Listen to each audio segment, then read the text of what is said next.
There is no time of year where it is more important to be buying media on Facebook ads with cost controls. It's bid caps, cost caps, TROAS campaigns. There's values to each one of those different versions of it. I'm not so worried about the details of which is which one you should be using right now. I got lots of other content about that. Instead, want to focus in on the reality that if you are not buying with manual bids in this coming holiday moment, you are going to be leaving a lot of money on the table and probably over and underspending significantly. There's just huge value to be gained. And that's for a couple of reasons. The basic promise of cost controls on Facebook ads is you are going to suppress your worst ad spend proactively and therefore not waste money. And you are also going to scale your best ad spend proactively. And so you will go and make the most out of big moments without over or underspending. I remember the old days of running Facebook ads on Black Friday, and it was sort of this like terrifying and difficult proposition because you'd wake up at 5 a.m, 6 a.m, whatever. I'm on the West Coast, so by 6 a.m, it's already 9 o'clock on the East Coast. It's Black Friday. I would get into the office by 6 and start looking at accounts, and immediately the flood of data is coming at me as a media buyer, and I'm going like, "Oh, this brand is doing great. This brand is doing poorly. What adjustments am I going to make?" And it's it gets to 7 o'clock, and you're like, "Oh, okay, I'm going to double my budget here, and I'm going to drop budget there, and I'm overspending here and I'm underspending." And then by the end of the day, you kind of look at everything and you stand in the dust of a very busy day on Black Friday and go like, did it work? Like, did we make money? Should we have spent more? Should we have spent less? And you're just always stuck with this very tricky thing. The idea that something could handle the budget and spend increases and decreases proactively for you is incredible. It is so freeing. And on top of the fact that it like feels emotionally freeing, it's like way more efficient, right? I mean, just every Black Friday I ever did, no matter how good of a job I did, I would end up over or underspending in a bunch of different ways. So it was this like real challenge. And in these moments, and of course, like the holiday moment's bigger than Black Friday. It's bigger than Cyber Monday, as much as those two are the biggest days in that time period. Like, a lot of brands are having a very, very big December, a very, very big, even November leading into that. Like there's just really important moments here. And in a lot of ways, of course, they're making or breaking their year based off of how you do then. So maximizing that moment is really crucial. Responding to inventory changes, right? Like if your Black Friday is going especially well, then being able to sort of proactively say like, ooh, I want to take more efficiency on my ad spend is really, really valuable. You can imagine, right? Let's say you've got $100 bid cap on a campaign and you're blowing through money. Your ads are performing great. It's just the holiday moment's looking awesome for you. And you're realizing quickly you're going to run out of inventory on December 12th if you keep at this pace. Well, the ability to say, okay, I'm going to drop my CAC target from my bid cap, right, from $100 to $80. That's really valuable too, right? Now you can say, okay, I'm going to take more marginal efficiency per unit sold. And because there's no way to get more inventory here any sooner. So I'm just gonna take more efficiency. That can be really valuable. So there's a lot of ways in which it's extremely useful to have those things, but it's also hard. And it's hard because there's one fundamental challenge related to exactly how the mechanics of the tool work that you need to understand if you're going to make this moment work, okay? And that is the concept of ECVR, okay? Lowercase e, capital CVR. ECVR, expected conversion rate, is one of the two things that powers manual bids, particularly lowest cost manual bids, right? So CAC optimized manual bids, that's cost caps and bid caps. TROAS campaigns also have an expected AOV, which is also a challenge, but we'll kind of leave that on the side because it's not as big of a deal. In this case, it's something that's a little bit easier, I think, to sort through. If you think about the notion of how bid caps and cost caps work, what you realize is that there's these two calculations powering the machine learning that powers the way that cost caps and bid caps respond. Like if you think about the basic setup here, you set a budget that's higher than your actual spend. So let's say you think you're going to spend $5,000. So maybe you set your budget at 8 or 10 grand, something like that. Okay. Maybe you want to be really aggressive. You set it at 15 or 20. That way you just make sure you have room in case everything goes incredible. Okay. So that's what you do. And then within that budget, right now, the governor on your spend is not the budget. That's not the governor or the pacing mechanism on your spend. When you're running manual bids, the pacing mechanism becomes the bid cap or the cost cap or the TROAS target. Meta will only spend, there's still a budget constraint there, but you're basically setting the budget in a spot to where it's not going to constrain the spend at all. if you took the bid cap or cost cap off, it would spend way more than you're actually trying to spend. And the idea there is you don't want the budget to be the thing that constrains your spend. Instead, what you want to constrain your spend is your efficiency target. And so the bid cap or the cost cap is powered by these two things. One of them is an expected click-through rate. So as Meta delivers your ads, it has an expectation of how many people are going to click. Now, the thing about expected click-through rate is that data piles up really fast. You get, let's say you're running a $10 or $20 CPM. That means you get 1,000 impressions for 10 or 20 bucks. Okay.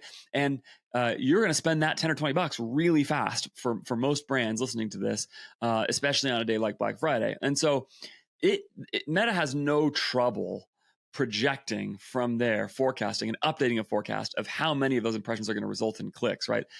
Let's say you spend $100. Well, and let's say you have a $20 CPM. That's 5,000 impressions that it can generate clicks off of. And if suddenly you're getting a lot more or less clicks than is expected based on your ad, based on the placement and all those things, Meta can respond to that detail really, really quickly and can forecast your future click-through rate, the expected click-through rate, really, really easily. So there's the actual click-through rate, okay? The click-through rate you're actually getting, let's call it 1% for the sake of easy math. Okay. And then Meta's forecast of your ongoing click-through rate. That's the expected click-through rate. So there's the actual click-through rate, the CTR, and then the ECTR, the expected click-through rate. And Meta has to forecast that in order to know how much you're going to bid in the auction. I love more staffing. You've heard me talk about more staffing. They are incredible. And here is the simple reality. You should be considering how to build your business for profit all the way through your P&L. And that means thinking not only about your gross margin, not only thinking about your ad spend, but thinking about your OpEx and trying to grow your business and scale your team without incurring too many costs. There is an incredible solution to this, and that is by finding incredible talent, like high-end, serious professionals who can add a ton of value to your business in the Philippines and bringing them onto your business. And more staffing is the way to do that. I, at some point in my business now, have worked with not only more staffing, but both of their sister companies, a specific design and video editing company and a supply chain specific company for various businesses that I am working on. Okay. And I have never had anything but a great experience with them. I love them. I was actually telling them just a couple days ago, like, I don't know where my business would be this year without my partnership with More Staffing. I'm so thankful. The ability to access incredibly high-end talent, pay them above market in the Philippines, get people who are hardworking, motivated, excited to be on the team, and true members of my full team, great English speakers, all those things. Like, to access that talent and have people help you recruit, train, coach, onboard those people, all those things, it is just incredible. And they'll even give you a 1-year guarantee. So if you're looking to add talent in your business and you're not sure if this is going to work out, like, just there's no risk to you. Like, they're not going to charge you a new cost if you have to replace that person with somebody else. So it is a really awesome service that I'm so thankful for. Go to morestaffing.co/AF. The link is in the show notes to get started today hiring virtual professionals in the Philippines who are going to add a ton of value to your business. And so the expected click-through rate is really easy for Meta to do because it's getting clicks all the time on very low amounts of spend, and it's learning in real time. It probably has a bunch of history on your ads. The click-through rate is probably not changing that much over time. Also, like, as Meta delivers your ad, whether it's Black Friday or not, like, the click-through rate probably isn't changing quite as aggressively as the conversion rate. And so Meta can learn in real time, and its expected click-through rate calculation is really easy for it to calculate and to update in real time. Okay, so no problems there. But conversion rate is a big change. Think for a second about that mechanism. Okay, Meta has a cost of delivering your ads. Okay, and then it's going to have a cost per click, which is a combination of the CPM and the CTR. Okay, so the cost for delivering the ads and then how many of those people click. That's the calculation that goes into the cost per click. And then to get a cost per conversion, it needs to forecast how many of those clicks are going to convert. And if it does that, then that is going to be the conversion rate, or as it forecasts, the expected conversion rate. Okay, so if Meta is forecasting that expected conversion rate, what happens? How is Meta supposed to learn? And here's the fundamental challenge. How is Meta supposed to calculate the expected conversion rate with bid caps and cost caps if the conversion rate in the future is going to be wildly different than it was in the past? What is Meta supposed to do about that? So this is what happens on Black Friday, right? Let's just say, again, for the sake of easy math, your conversion rate is double what it usually is on Black Friday because your sale gets launched or whatever. Even if you launch your sale early, right? You just know Black Friday is going to have a massive conversion rate.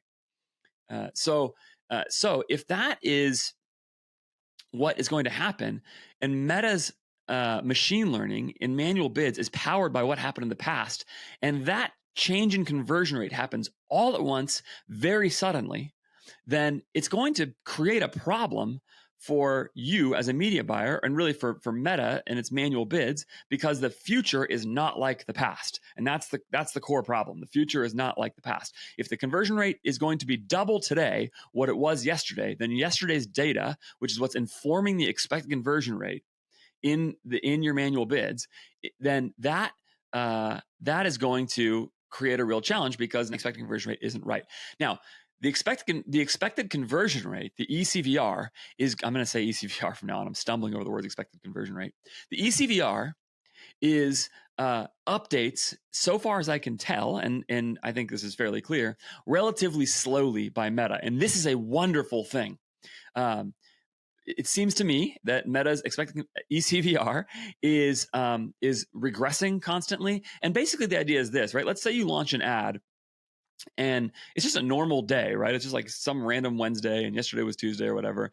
And suddenly on Wednesday, yesterday you got 5 purchases on that ad and nothing changed on your website. In fact, let's say over the last month, you haven't had any sales or anything like that. You have 500 purchases on that ad at a 2% conversion rate. Okay. And then suddenly today, right, is Wednesday, random day, nothing changed on your website, whatever. You get 10 purchases on that ad for a 4% conversion rate, and it all happens in the morning. And it looks like that ad is suddenly performing really, really awesome. And whereas before you were getting a $100 CAC, today, halfway through the day, you're getting a $50 CAC. Okay, now human media buyers all do the same thing there, which is we all say, because of our biases and our whatever, we all say, scale it. It's working extra awesome. Today is the day. This ad is popping off. Meta found the right audience finally, or whatever. And you go and you raise the budget and you start responding really high because your conversion rate's double, your CAC is half. Like, you're just feeling awesome about that. And you go. The problem is those 10 purchases probably don't really tell you anything about a real change. It's still a very small sample size. And what that is just luck. It just happens to be that whereas over a larger sample, Meta would still average out to, your ad would still average out to a 2% conversion rate. It happened to hit 10 people who converted sort of all at once. And there's no reason for it. There's nothing different about today. There's nothing different about the ad. And Meta didn't find new people. There's no explanation for it except for the random distribution of events like this. And understanding that is really important, because what Meta does with that information is it says, well, hold on, before we go update the ECVR, the manual bid stays where it is, regresses it to the larger data set that it has, and assumes that nothing has actually changed until that ongoing conversion rate massively increases. Because maybe you actually, are sending that traffic to a new lander and you ran a great split test with IntelliGems, or you built, you took my advice and you're working with Fermat, and now you've added Fermat landers and it's going great. Like, that kind of thing has happened. And maybe you did, maybe there was a change. It's starting to convert more traffic. Well, Meta's going to respond to that slower, because Meta wants to see that result is actually replicable over a larger data set before it starts scaling your ads really, really fast. And that is good. Okay. This is part of what makes manual bids so valuable, actually, is that it takes your bias for certain events out of the calculation so much. And now, instead of your bias going like, yes, my ads are working, I'm going to scale it, where you then just go throw away money and drive a $150 CAC for the rest of the day, or $200 CAC because you overscaled your ads, which is what human media buyers do, right? Instead, Meta is, like I said, going to regress it. The ECVR maybe updates a little bit based on those 10 conversions, but it doesn't update so much. It needs more data before Meta, quote unquote, the machine learning, quote unquote, believes the result. Okay. So every one of us has done this, right, over time at some point, where you get too excited or you see a split test and you think your new result is winning, whatever. So, okay, so that is really good. That's really good. But in the moment of a major promotion, that is really bad. And this is the challenge, okay? Because on Black Friday, that doubled conversion rate is real. it is not small sample size noise. It is because there is something that has changed. And even though nothing has changed about the ad itself, and you've launched a sale, even in fact, again, even if you've previously launched a sale and it's been running for a little while, nothing has changed there. Otherwise, well, the sales change, right? But basically, Meta doesn't know, quote unquote, that everything has changed and that it's not random small sample size noise, that it's actually a real result that is going to lock in faster. So how do you handle that as a media buyer? Because you want to take advantage of the day. You got 24 hours on Black Friday. You want to get as much spend through as possible. So this is a long-winded explanation, but I want you to understand what the fundamental problem is, so that you can know how to handle it. Okay. The first thing I'll say is, one thing you can do here, because Meta is updating in real time, is you can just set your manual bid to the number that you want and leave it. And if Meta is a little too slow to take to scale your ads on Black Friday relative to the number that you want, what is going to happen for you is that you're going to be much more profitable than you were on most days, because your conversion rate is much higher, and you won't maximize your spend threshold, but you'll be much more profitable than you were before, and that is not such a bad outcome.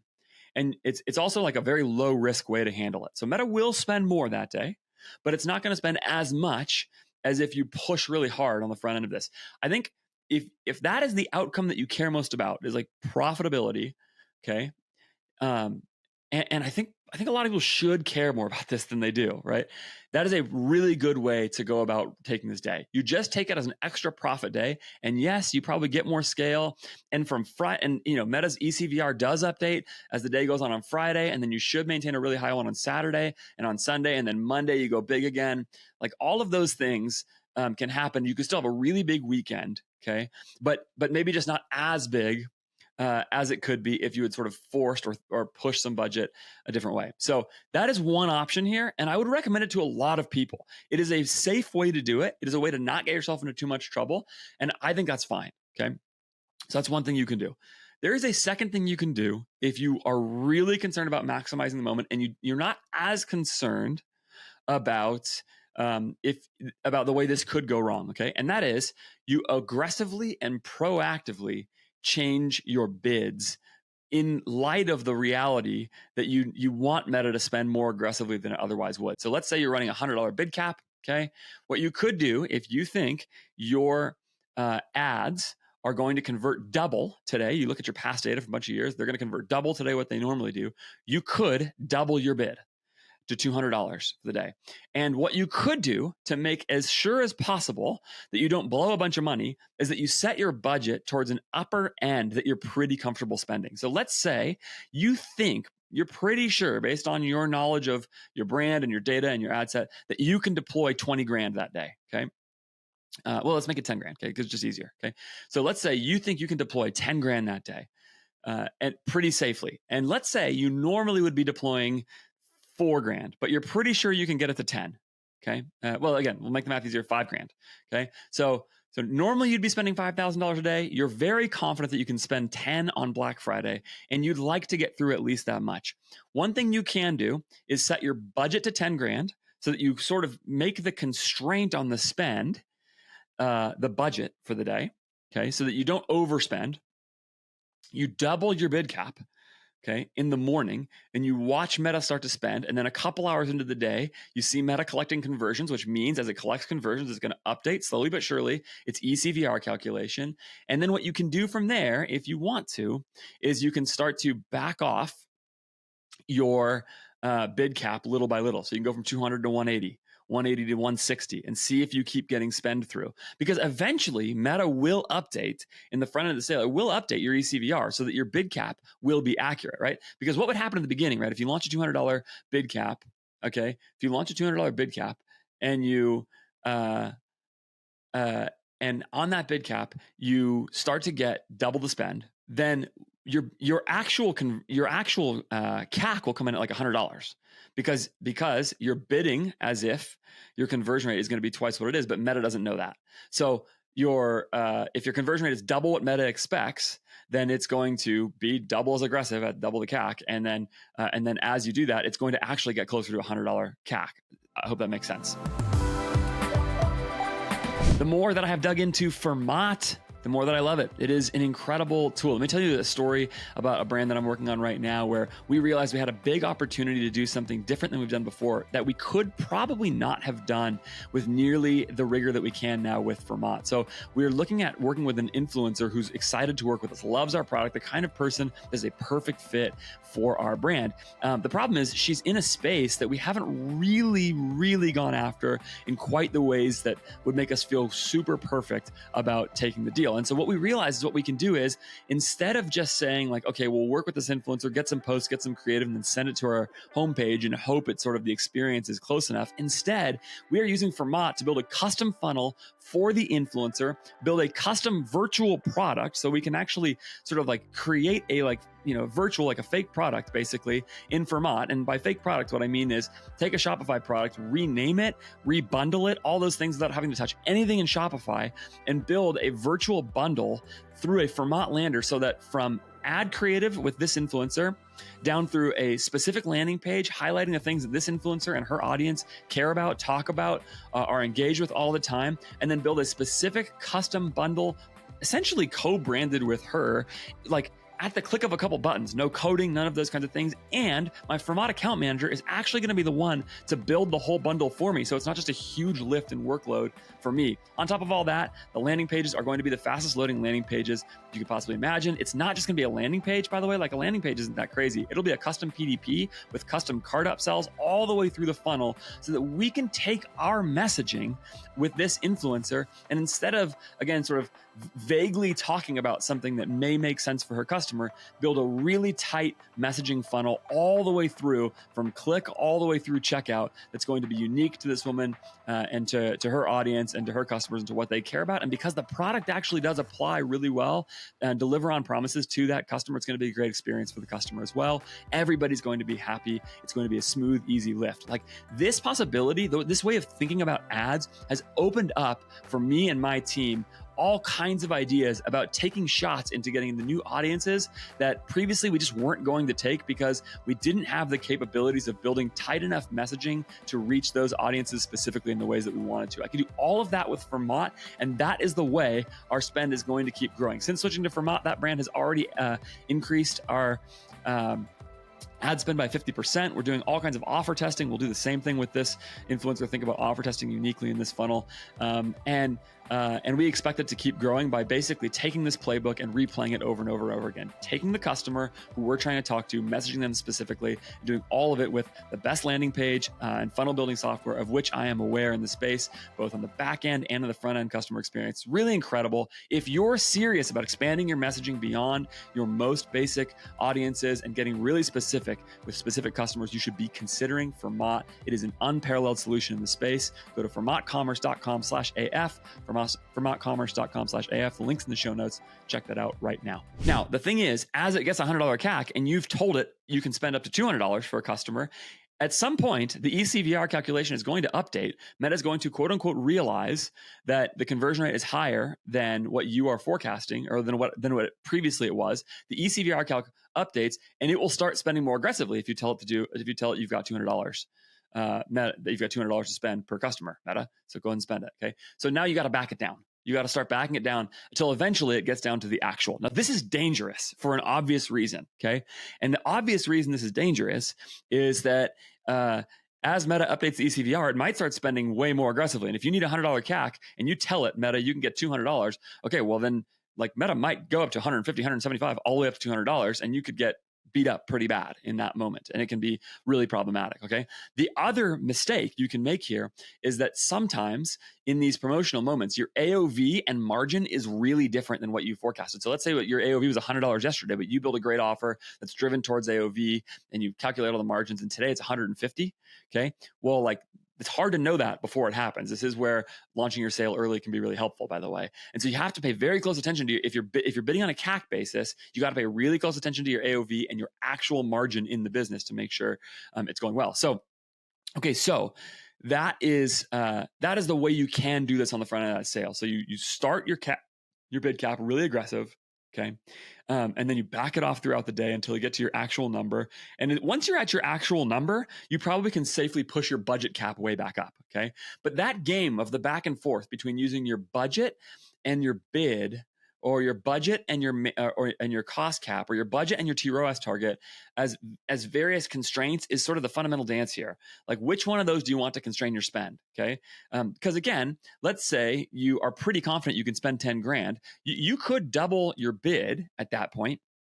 And when you double your bid, even if at that point Meta is spending more aggressively than you want, okay, it's not going to spend crazy aggressively because there's only so much it can spend. So if you're pretty confident you can get 10 grand out, that can be a way to sort of hedge against the possibility of the ECVR updating faster than you realize to the actual. Okay, but this is hard. This is a really hard thing, and I think it's a real challenge. Like I haven't. I'm going to probably talk about this with each of my clients and make a suggestion to sort of how they want to handle this. I definitely have some clients who are like, I don't want to risk it. Pocket the cash. Like, just keep the CAC target where it is. If we don't spend as much on Black Friday as some other brands, but we get a bunch of returning customer revenue and all that, that's just fine. Like, and I think that's really logical in a lot of ways. I think a lot of brands should go that route in that moment. You should still have an aggressive spend. You should still have a great weekend. You may not post a screenshot on Twitter, but you're going to walk away with a whole bunch of money in your pocket, and that's not such a bad outcome. Okay, so that's one way you can handle this. Now, and at some point, by the way, again, especially if you're spending a lot of money per day,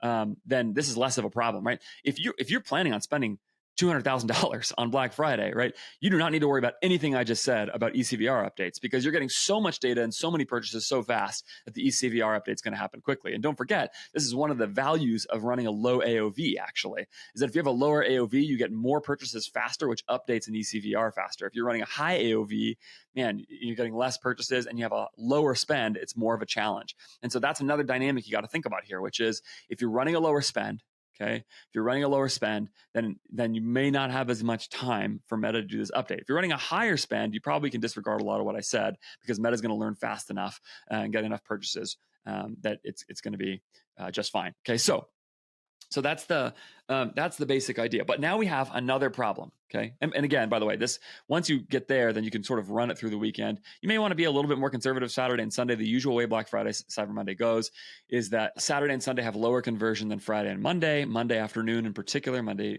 evening in particular, people get home from work, they make their last purchases after work ends, and the last few hours of Monday is when it really starts pumping. You're going to get some delayed purchases off of clicks you drove on Friday, Saturday, and Sunday. So there's that calculation. There's a bunch of little dynamics here. But know what you're trying to aim for. Know whether you want more profit or volume, which one of those is more important for your business, and where you're willing to miss, and then do your best within those constraints. Okay, now that said, there's another thing here, okay? And this is true for every promotional moment. By the way, everything I just said is true for every promotional moment. If you launch a 3-day sale for the weekend, it's the same exact dynamic. If you have reason to believe that your conversion rate is going to go way up someday, then yeah, you absolutely can play that exact same game on, Mother's Day or Father's Day or Labor Day or just whatever sale you're running. Like that same dynamic happens over and over again. And as you do this more times, you'll get better at it. Okay. And just kind of see how this works out in your business. I wish I could tell you exactly how many purchases Meta needs to update the ECVR. I don't know. Meta doesn't give us that data. But yeah, that's the basic dynamic. Okay. But there's another dynamic, which is the same thing happens in reverse on the back end of a sale. Okay. So Friday, Saturday, Sunday, Monday, let's say for Black Friday, let's say you've got a 4% conversion rate when usually you'd have a 2% conversion rate. All right, great. In that case, what happens on Tuesday after Cyber Monday? Even if you do sale extended or whatever, right? Probably that conversion rate goes back down to 3 or 2%. And now all of your manual bid updates have gone. The ECVR is now probably got enough purchase behavior in it to where it's thinking, quote unquote, thinking that you are going to have something like a 4% conversion rate. So if you leave your high budget where it is the next day, you actually can get yourself into trouble by drastically overspending because you're not going to convert as well, and the ECVR is going to be wrong. And so it's that same challenge. So this is the same challenge, but now in reverse. Okay. And once again, I think the best way to handle this moment is to think about budget in as a constraint to help you kind of get through this. Okay. I don't think there's a better way to handle this. And I've gone back and forth on this a lot, besides to just be more conservative with your budget in those moments. Again, especially if you're not getting spent. Now, some of you, this year, Cyber Monday is December 2nd, I think it is. So some of you are going to have 1 or 2 slower days, but you'll after that go right into very high velocity days if you're a gift brand, because you're still in sort of the peak season in the middle of December. So this may not be as much of a dynamic here, but again, this will be the case for every sale you run. So what should you do? Well, what you should do in that moment, I think, is constrain your budget. Okay. So if you're pretty sure that $100,000 spend on Cyber Monday means that you're going to have a $20,000 spend on Tuesday, the day after, or whatever, or a $30,000 spend, then one simple thing you do is just drop your budget. Okay. So you can, again, also proactively drop your bid as well. Just do the same thing in opposite. If you're pretty sure your conversion rate is going to be, 75% of what it was before, then change your bid from $100 to $75.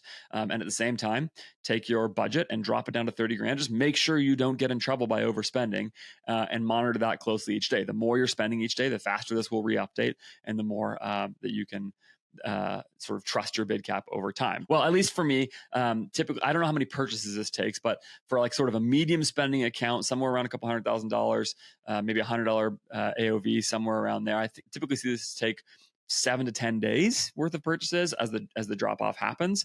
But again, depends on your volume and some of those things. So, but that same dynamic is happening in reverse. And the key is to just understand how this thing works, which is you need to understand this ECVR mechanism and the fact that Meta can only build its ECVR based off of past data. And so if the past data is different, if the past is different than the future data wise, you may need to get involved a little bit more here. So those are the fundamental challenges. And that's the way I would do it. Just to recap, what I said before, especially the more you're spending, the less you have to manually mess with these things. But and it is dangerous to do some of the things that I was just saying. I've seen people overspend and get beat up pretty bad moment of. It's also going to have, there's going to be some delays on the value that you're creating, partly just like delayed reporting in the dashboard. Like your purchases aren't going to be showing up. And so watch your Shopify dashboard separate from your Meta ads dashboard. Sometimes your Meta ads dashboard doesn't update how many purchases you're truly getting until, a couple hours after the purchase, et cetera. So there's all kinds of challenges here that make this really difficult. Watch closely on your Shopify. Don't overspend. Just make sure that you're not getting to a point where you're seeing, your spend go 1-to-1 with your revenue. Like that's almost for sure not how you want to build your business unless you're a really crazy business. So those are all the things to watch in place. And then, of course, as I said, you can always use budget as a way to constrain your spend if you need to. And in all of this, don't be afraid to just take some extra profit. So I'm giving you these things as ways to approach this moment in a way that can hopefully maximize it. But at the same time, don't be afraid. Don't be afraid to just take extra profit in that day and a little less spend.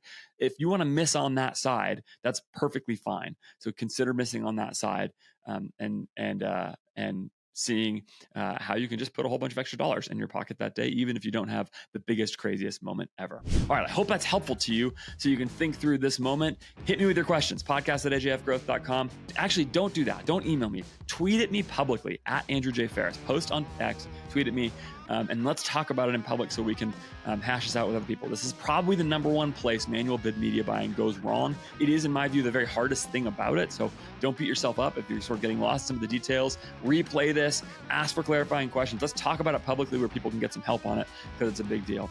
I've got some more stuff coming for you in the very near future on some creative approach. I've been really digging deep on my creative strategy. I'm going to have a whole bunch of stuff coming down that pipeline very soon. We got some really good interviews too. So don't forget to subscribe wherever you're watching or listening. Go to ajfgrowth.com for everything I'm doing. Thanks so much to my sponsors as usual. That's More Staffing and Fermat, both of whom you should check out. They are awesome services and software.